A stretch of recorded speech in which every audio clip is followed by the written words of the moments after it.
শামীম পাটোয়ারি ইস্যুতে পিছু হটতে হলো প্রধান নির্বাচক গাজী আশরাফ লিপুকে।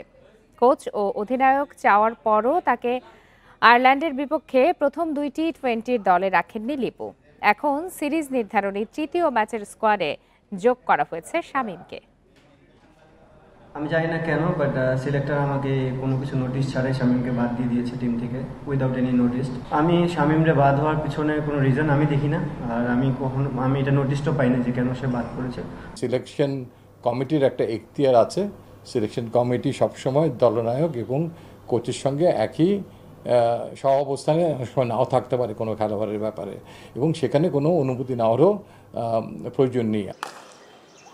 আয়ারল্যান্ডের বিপক্ষে শামীম পাটোয়ারিকে দলে রাখা না নিয়ে তৈরি হয় সংকট।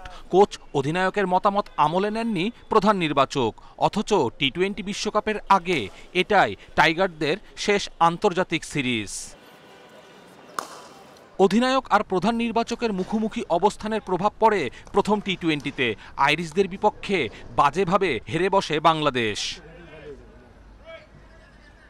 চারিদিকে গাজী আশরাফ লিপুকে নিয়ে সমালোচনার ঝড় ওঠে। পাল্টাপাল্টি অভিযোগে যেভাবে তিনি লিটন দাসকে নিয়ে ভিডিও বার্তা দেন, সেটা ভালো উদাহরণ নয়। শেষ পর্যন্ত হার মানতে হলো প্রধান নির্বাচককে। আয়ারল্যান্ডের বিপক্ষে সিরিজ নির্ধারণী শেষ টি-20 স্কোয়াডে যোগ করা হলো শামীম পাটোয়ারিকে।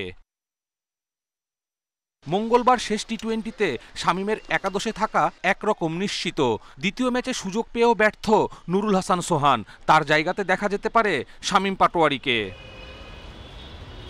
কপিল পাল, ইন্ডিপেন্ডেন্ট নিউজ।